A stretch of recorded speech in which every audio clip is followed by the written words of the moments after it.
Morning বন্ধুরা, কেমন আছো তোমরা সবাই? আশা করি সরস্বতী পুজো বসন্ত পঞ্চমী খুব ভালো কাটালে। আজকে আমি বসন্ত পঞ্চমী উপলক্ষে আমি নিজের মতন করে একটু গোটা সেদ্ধ বানাবো। এখানে নিয়েছি পালং শাক, বেগুন, এটা হলো পার্পল আলু, আর একটা ছোট এমনি নর্মাল আলু আছে, ক্যারট, শিম, এটা হলো রাঙালু, আর এটা হলো গোটা মুগ।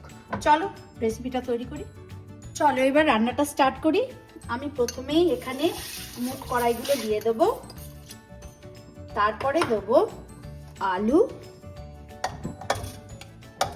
তার মধ্যে দেবো গাজর, তার মধ্যে দেবো শিম, তার মধ্যে দেবো হলো আমাদের রাঙালুগুলো। ও আর আমার কাছে ওখানে তো কড়াইশুঁটি পাওয়া যায়, গোটা পাওয়া যায় না এখানে, তা আমি এখানে এটা হলো সুগার স্ন্যাপ পিস। তো ওটাই তুমি বলতে পারো যে সেমই জিনিস, সেমই কাইন্ড। তো ওই পিসটা দেবো আর কি, ইনস্টেড অফ তোমার আমাদের কড়াইশুঁটি, গোটা কড়াইশুঁটির বদলে। সব কিছু দিয়ে গ্যাসটা অন করে দেবো। এরপরে এর মধ্যে একটু কাঁচা লঙ্কা দেব, তার মধ্যে দেব পরিমাণ মতো নুন, অলমোস্ট 2.5 টিস্পুন, একটু হালকা হলুদ, জাস্ট হালকা হলুদ, একটু হালকা হলুদ, maybe half a teaspoon of হলুদ, আদা মৌরি বাটা। এরপরে ওপর থেকে দেবো হলো একটু সর্ষের তেল, অ্যান্ড দ্যাটস ইট।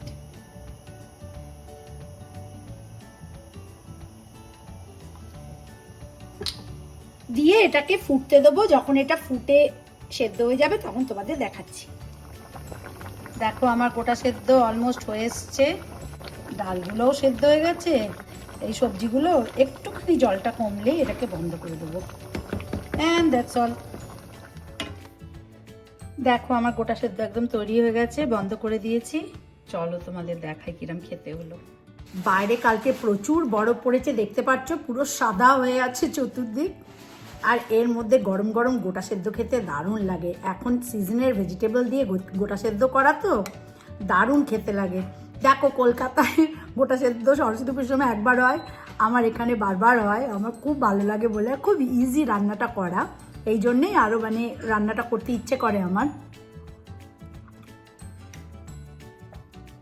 সত্যি দারুণ খেতে হয়েছে, কিন্তু তোমরাও বাড়িতে ট্রাই করো। চলো আবার কোনো নতুন রেসিপি নিয়ে তোমাদের সাথে চলে আসবো, আড্ডা দেবো। ততক্ষণের জন্য তোমরা সবাই ভালো থেকো। বাই নাও।